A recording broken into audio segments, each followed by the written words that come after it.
শ্রীনগরে শ্বশুরবাড়িতে দোহারের এক নারীর রহস্যজনক মৃত্যু। নিজস্ব প্রতিনিধি।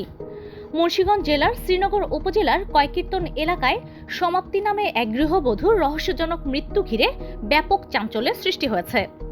বুধবার বিকেল 4:30টার দিকে এই ঘটনা ঘটে। নিহতের পরিবারের অভিযোগ, এটি পরিকল্পিত হত্যাকাণ্ড। নিহত সমাপ্তি ঢাকার দোহার উপজেলার মালিকান্দা গ্রামের পুকুরপাড় এলাকার বাসিন্দা।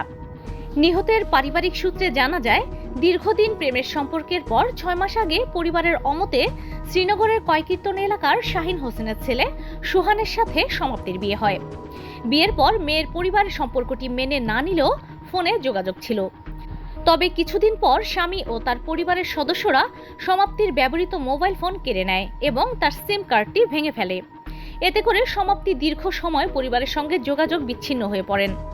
নিহতের চাচা হোসেন ব্যাপারী জানায়, ঘটনার দিন বিকেল আনুমানিক 3টার দিকে এই ঘটনা ঘটে। তবে সন্ধ্যা 6টার দিকে সোহান ও তার পরিবারের পক্ষ থেকে সমাপ্তির পরিবারকে জানানো হয় যে সে স্ট্রোক করে মারা গেছেন। নিহতের স্বজনদের অভিযোগ, সোহান ও তার পরিবারের সদস্যরা মিলে সমাপ্তিকে হত্যা করে ঘটনাটিকে আত্মহত্যা হিসেবে উপস্থাপন করার চেষ্টা করেছে। এই ঘটনায় নিহতের পরিবার শ্রীনগর থানায় অভিযোগ দায়ের করতে গেলে থানার ভারপ্রাপ্ত কর্মকর্তা ওসি অভিযোগ গ্রহণ করেননি বলেও অভিযোগ উঠেছে। এ বিষয়ে সমাপ্তির শ্বশুরবাড়িতে গেলে কাউকে পাওয়া যায়নি। নিহতের শ্বশুর শাহিন হোসেন বলেন, আমার ছেলের সাথে 6 মাস আগে প্রেম করে বিয়ে হয়। কী কারণে পুত্রবধূ আত্মহত্যা করেছে আমরা কেউ কিছুই জানি না। এ বিষয়ে শ্রীনগর থানার ওসি মোহাম্মদ জুয়েল মিয়া জানান, নিহত সমাপ্তিকে দরজা ভেঙে উদ্ধার করা হয়েছে। এই ঘটনায় একটি অপমৃত্যু মামলা হয়েছে।